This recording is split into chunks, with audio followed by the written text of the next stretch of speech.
Good afternoon. This is Talib Karim Muhammad, your friendly engineer turned lawyer turned technology executive turned peer mentor, and on November 3rd, prayerfully, your next mayor of Washington, D.C. I am very honored.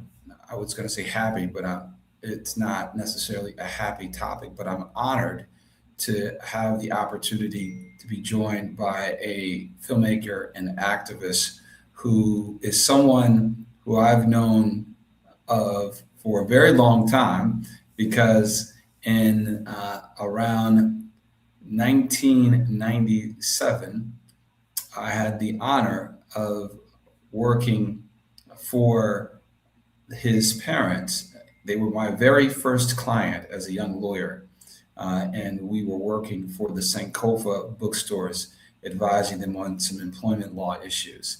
And fast forward almost 30 years later, he is before me leading as a filmmaker himself, leading a movement to try and bring answers to a possible modern day lynching in the nation's capital. And so I'm going to bring this young man to the stage and have him introduce himself and give us some background on his legacy and his really vision for what he does and why he's doing it. Because a lot of young people his age are just, basically worshiping money. But that's not what he's doing. So let us salute him and bring him to the stage. Uh, Good afternoon, brother. How are you doing? And welcome to our podcast. We really just want to first of all say that we thank you, man, for your works, man. You, as I said before, a lot of young people are doing a lot of work similar to you, but not many of them are combining activism. So let us give you, right, that brother Ronald. Yeah, Uh, all right. So, brother, can you give an just introduction about who you are, a little bit of a background, and exactly what um, brings you to try to combine your artistry with your activism? sure. As you said, my name is Merawi Gerima. My parents are both filmmakers, so I grew up in a filmmaking household. But they've also, they've been political their entire lives, or for a large part, well, for all the time that I've known them. My dad comes out of the Ethiopian student movement. My mom, comes out of the Black Power movement, um, and that's kind of always been the heart of their filmmaking, is, their films are all political. Their films are all, you know, um, intended to, facilitate social change in some form or fashion. And that's kind of how I came to film, looking for a way to bring it into all the things that I, just kind of hated, that our people have been subjected to for so long. I grew up, hearing the stories of, whatever racist subjugation that Black people, grew up in. Same stories we all grew up to, but also stories of resistance, particularly about the Black Panther movement and Malcolm X and you know Martin Luther King and things like that. Um, so at a certain point though, it became clear to me that um, films do have a certain amount of power in the world, but only when they're taken up by masses of people, who are fighting for, better conditions, fighting for a better world. And when enough people take up a film, it can become a tool of change, in the world. Um, but if it's not, then it's just a film, you know. And so for me to, looking for ways to make films that could be, more useful in society and more effective, and impactful, um, I ultimately turned towards the movement. I cut my teeth in Chicago. That's when I started organizing in 2020 during the George Floyd rebellion. That's when I got pulled in and started organizing with the Chicago chapter of the National Alliance Against Racist and Political Repression, fighting against police crimes, wrongful convictions, police torture, some of the most horrific things that you can imagine that go on, day in, day out in Chicago and, of course, around the country. But Chicago has, one of the most advanced struggles against police crimes, in the nation. And so I learned a lot and also learned how to become a better filmmaker, being somebody who essentially was involved in the movement in a very, um, you know, um, immediate way, as an organizer, and kind of being exposed to, the real struggles that people have to wage, for their loved ones, for themselves, whether it's against police crimes or anything else, Um, and I found that that has made me better able to craft the types of films and stories that resonate with people and that could tend to be, more um, helpful to movements that are trying to transform society.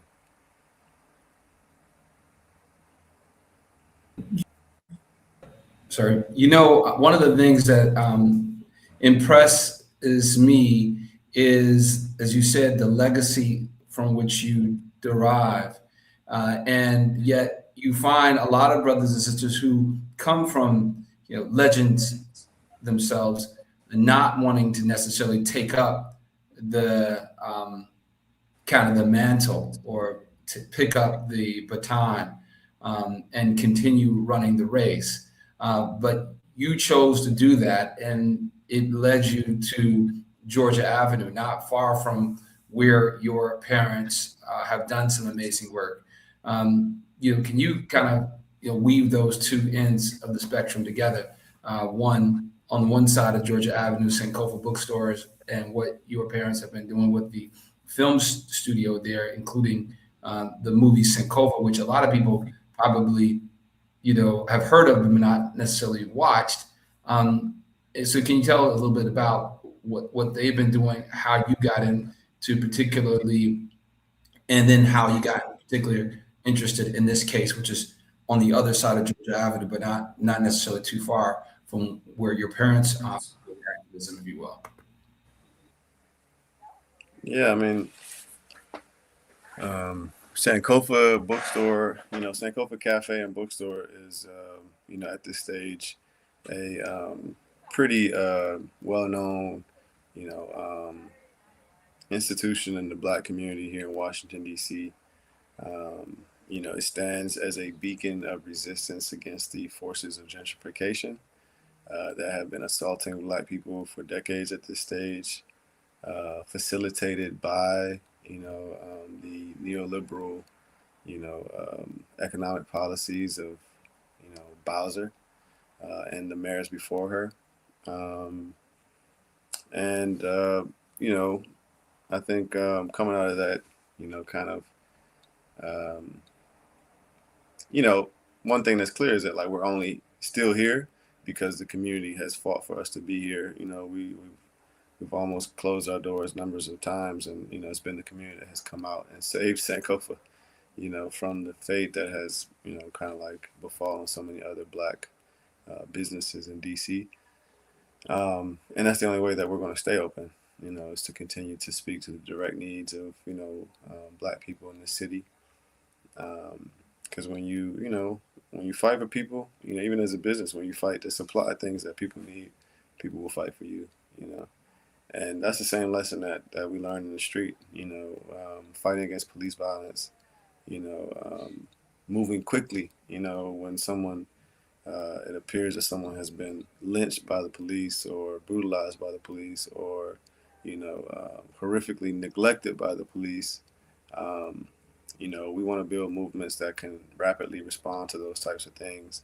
And the more that we do it, the more that we, jump out there and get on the front line, even in the face of situations like this, where the main issue is that there's no answers, where there's a lack of information. Then we see that the community comes out, and joins you in that struggle, um, and yeah, I mean, I would say that I came to organizing separately from Sankofa. You know, like I said, I cut my teeth in Chicago, but you know, I finally came back home to DC. You know, at the last summer, and have been, you know, I've had a new relationship to Sankofa now as an organizer. You know, I think that's a really apropos story, brother, because actually it blends my story.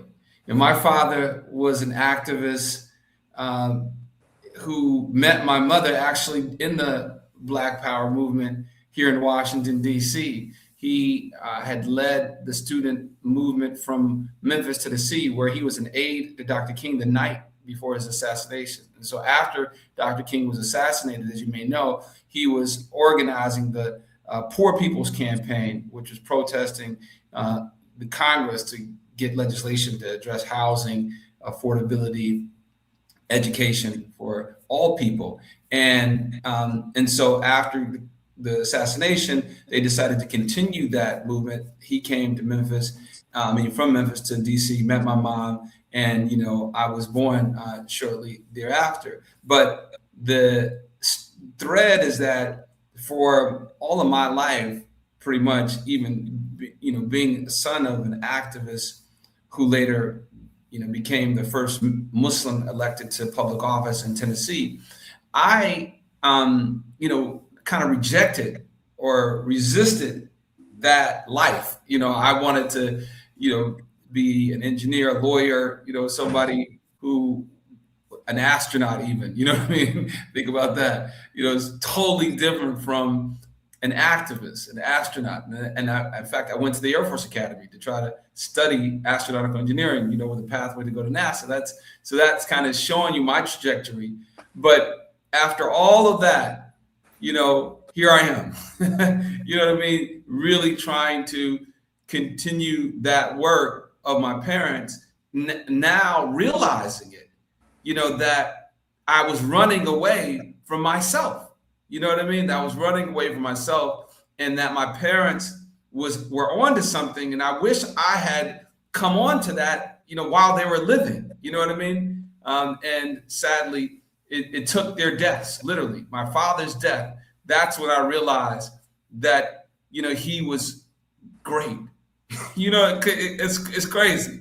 What I mean? Here I am. I'm the son living with this man, but I didn't see what he was doing until the day that he died. And I was listening to a radio show talking about him, and all these people calling in I never heard, talking about my dad, who I had lived with.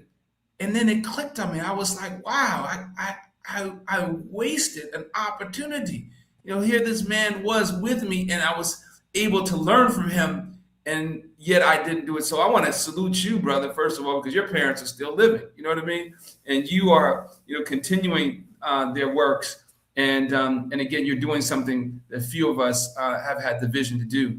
And so with that said, let me pull up the story, fast forward to what happened just a couple of weeks ago.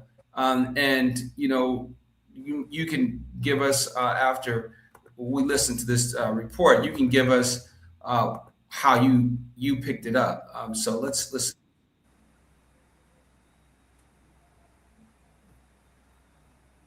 On Monday, officers say that this was a suicide, but families and neighbors say that this are certainly pushing back on that notion. Randy Hildreth is checking it out for us. Randy?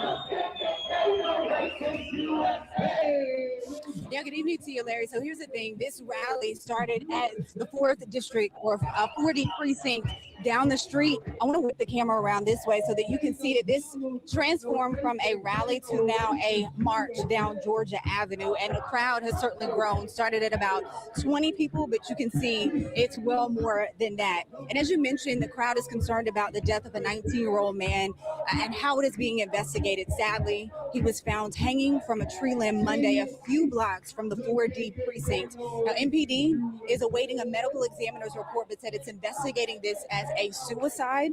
Now, WUSA 9 did get a chance to speak with the young man's family today, who said that he has struggled, but they want another look into this investigation because they say that even though he struggled with certain things, he did contact his family when he was going through things. I want to show you again just a live look of this rally and this now march.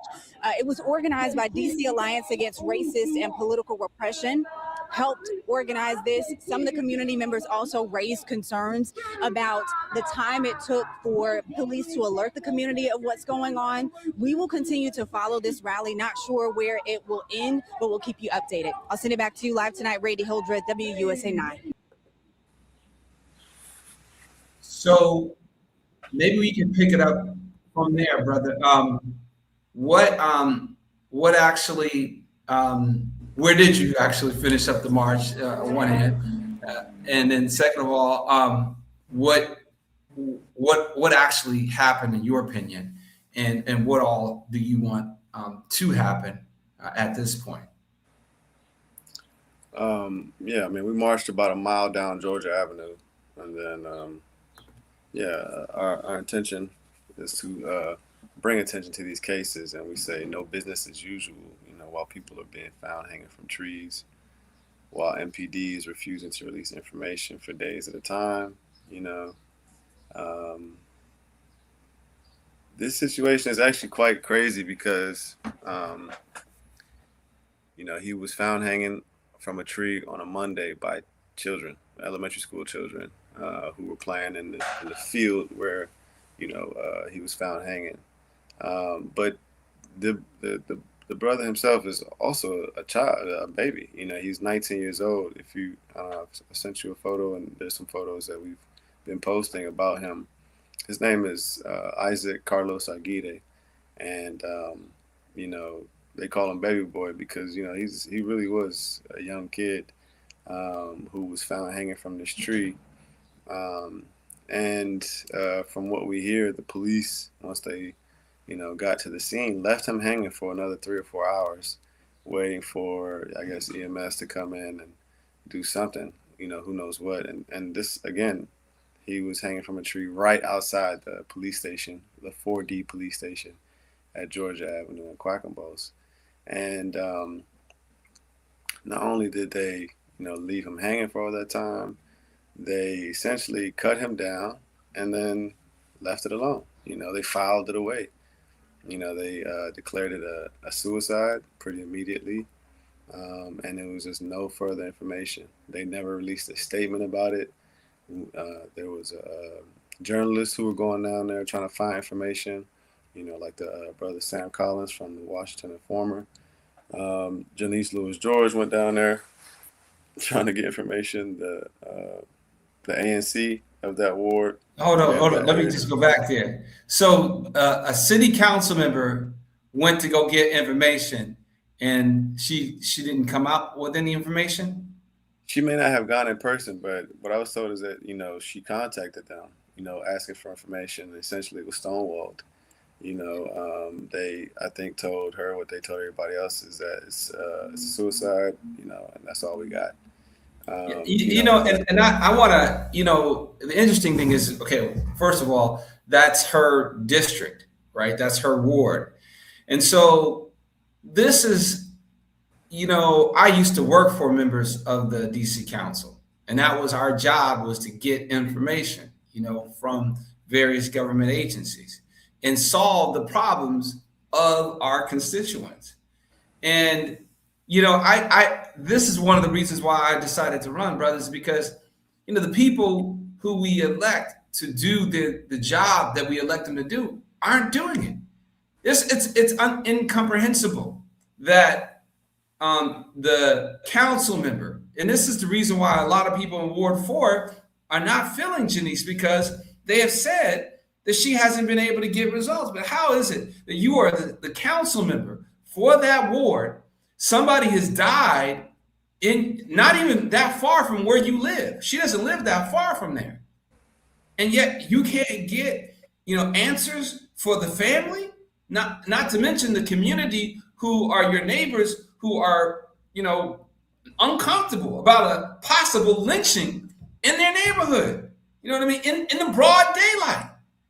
And then to say that there's no video footage, right? Just feet from a police station, that seems unbelievable to me, brother. And then you said he was lynched on a branch of the tree, and the question is, how did somebody get up there, right? Can you square that away for us so we can go over the facts? I know you got to leave shortly, but just break that down. I mean, the point is that, like, if they say it's a suicide, we want to see, what is the evidence that they're working from? Are you claiming it's a suicide because there's no evidence of foul play, or because, there is evidence of a suicide? Those are two different things. And I think what we're running up against, whether it's, Janice Lewis George or even, yourself, is, this kind of police force, which is empowered to do or not do whatever they want. So I'll just, I'll tell you plain, for us, our demand around this case in terms of getting whatever footage is available, and having access to information on, obviously to the family, and having access to information on their interactions with the young man, because they had, from my understanding, maybe more than one interaction with him before he was found, dead. Is that we're demanding to have, we want community control of the police in Washington, D.C. We believe that the people who are most directly impacted by police violence, must have a democratic say in who polices their communities and how their communities are policed, and the ability to hold these officers accountable in cases such as this, for the things that they do to us, or even the things that they don't do, because if, for example, he wasn't lynched by the police, and it's right here, outside the 4D, the facts remain that they had this information. They did not notify the community for several days. They had seemingly no intention of notifying the community. They filed it away, just another, brown person who was, found dead. When if this was a white person, found hanging anywhere near there would have been helicopters all up and down the city.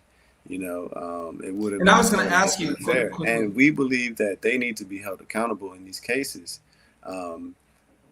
Precisely because these are the same officers who are brutalizing and killing Black people and brown people all up and down that whole Georgia Avenue corridor.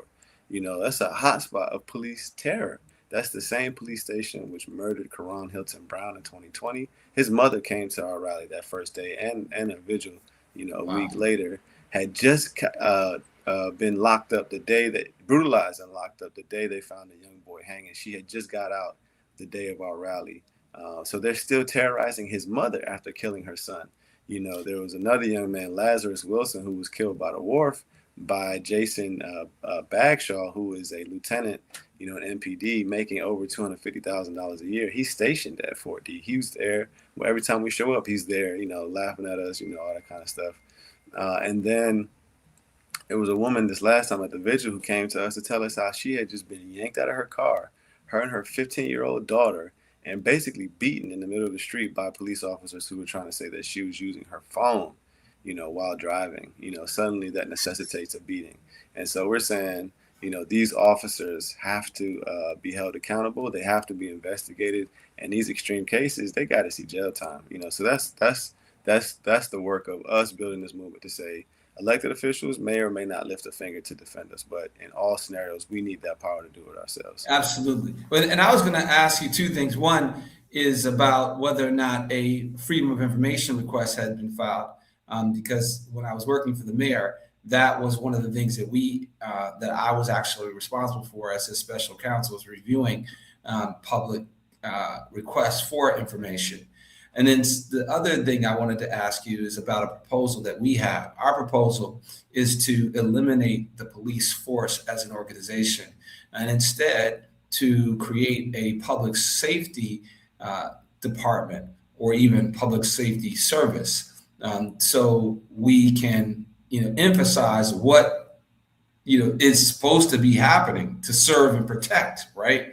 That's what these people who we appoint as our deputies are supposed to be doing, to serve and protect us, not necessarily to police us. And so, what would be your idea about, again, combining EMS, fire, and what we call the police all in one service called the public safety service, with even within that, violence interrupters being a part of this? So we don't have to send out people with guns, for example, to address issues of mental health, emergencies that we often see. And then the last question is, what was the justification for allowing the young man to be in the tree for hours, as opposed to taking him down and seeing if he could be resuscitated? That's one other fact that I don't understand. Please speak on that. Yeah, I mean, we heard from somebody who was there that the police, essentially somebody, asked them or said, how come there's no journalists? Like, how come there's no news, out in this situation right now, trying to figure out what's going on? Or something like, I haven't seen any journalists, so, yet. And the police officer said, verbatim, that's a good thing, to give you an idea of the, kind of attitude that the police have towards this case. We built a shrine in front of 4D, after our vigil, honoring Isaac, and literally within minutes of us leaving, they essentially destroyed the shrine. So these are, just officers who don't really think that they're dealing with human beings, you know what I'm saying? And why should they? Because they can get away with whatever they want, in DC. In terms of this unified system, around public safety, I say, the structure itself, why not, try different structures and different ways of doing things? But, the central question is, who has power over that structure? Who has the ability to determine its structure and what they do, and who's a part of it, and who's held accountable when things like this happen. And if the answer is not the community, then of course that's not something that we're going to fight for. We want the community to have power over the police budget, over their contract, the ability to hire and fire the police chief in DC, in order to make things, even like what you're suggesting, more possible. If we have, brother, if I could interject that, I would say to you, and I know you have to leave in just a couple minutes, but I think you point directly to the movement that we really need to be building, and that's the movement to take back DC, to really make it a state. I just have to say, like, there are some AstroTurf organizations that connect themselves with the movement for liberation of DC, who are not about that.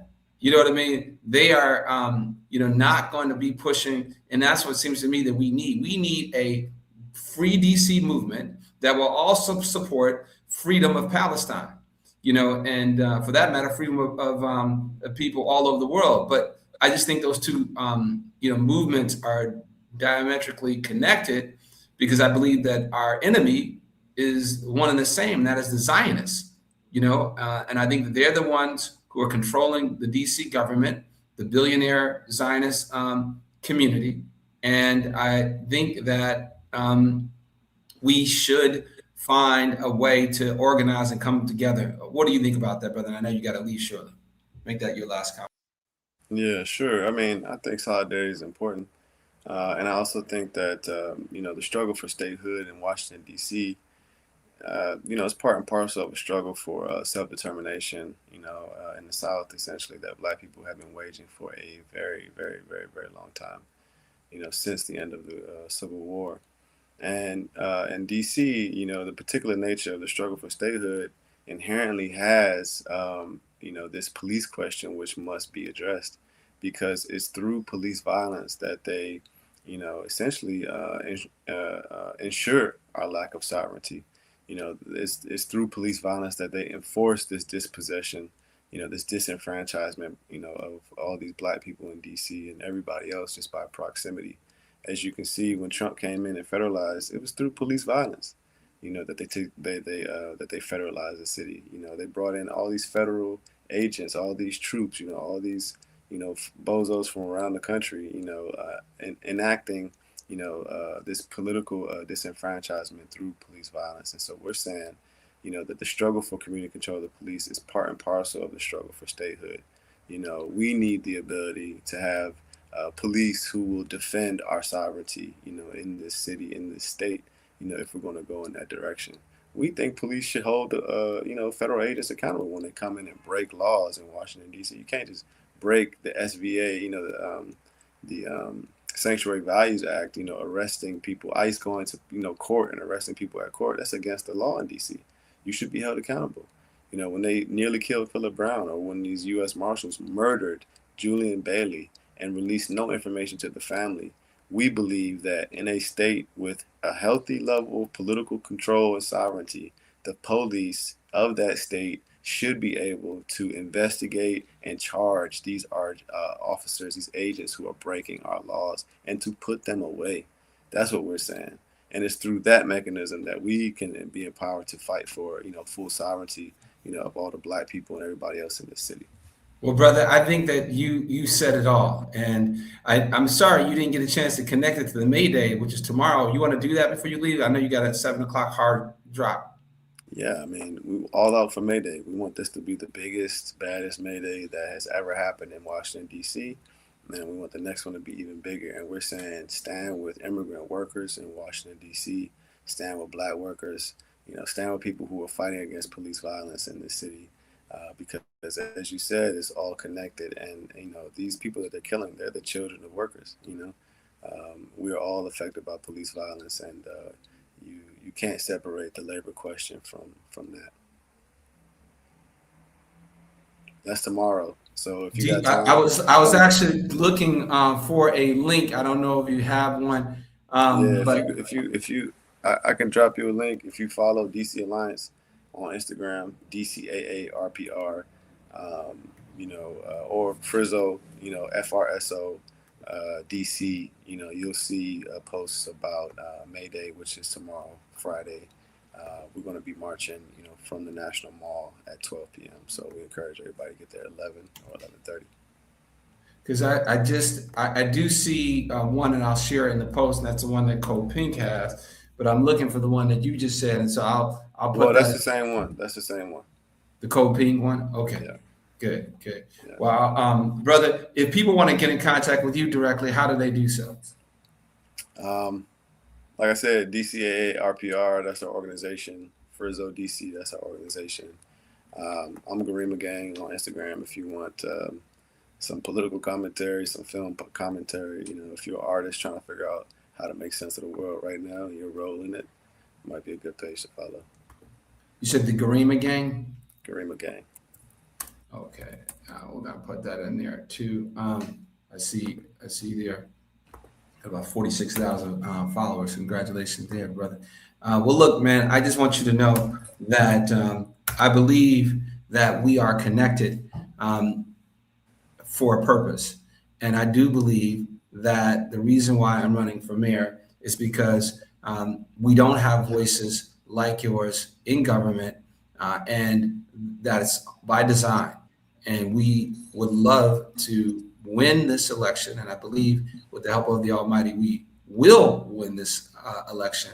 And by doing so, we would love to have people like you, no longer having to protest, but being directly responsible for this new force that we want to stand up. Would you be open to that type of leadership responsibility and opportunity?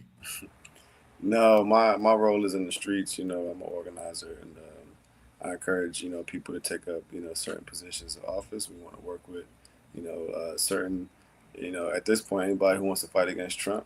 If you're in political office and you want to do that, we can work with you. If you want to fight for community control of the police, we can work with you. But my role is in the streets. Well, you know what, brother? I also, as a former, street activist myself, I will say that, there's a time for everything, and definitely when we don't have access to power, it is a time to push for that power. But when we win that power, it's almost incumbent upon us to, switch up our roles for, the time that the Almighty chooses. But I will say that, brother, I would look forward to working with you in the streets until we get that power. And when we get that power, I look forward to seeing you work with me in the halls of power to make sure that we clean up the corruption that exists within this government and make it an organization, make it a enterprise that truly works for the people and not working against the people and on behalf of the wealthy. So that's my pitch to you, brother, and I look forward to us having many more conversations from this one. Right on. Thanks for having me. All right, brother. Peace and blessings to you. Well, brothers and sisters, that was an amazing conversation. We're going to cut it out here. We would invite each and every one of you all to follow us and support us. As you may know, the first televised debate was just held yesterday, and they excluded only the two establishment, or they excluded everybody except the two establishment-backed, billionaire-backed, wealthy elite, political elite, Epstein class-backed candidates, and we reject that. So we're going to take our message directly to the people, and so we're working to get 1,000 posters to be put up all around DC. We have a small owned DC owned and based vendor to print up those posters, but we need your help. It costs us $4,000. All that we need is 20 people to chip in $200, or 200 people to chip in $10, if you will. But we can do this. We can absolutely do this if we pull our monies together. The billionaires and those puppets who are controlled by the billionaires may think they're in control, but we know that the Almighty is in control, and we, the people, are the instruments of the Almighty. So we encourage each and every one of you all to check us out, follow and like our content, drop a question, check us out at talib4dc.com. Support your brother who I mentioned to you, the Gerima gang, and the other links for tomorrow. We look forward to working with you and winning with you. This is Talib Karim Muhammad. Let us make DC safe, affordable, and free. Peace.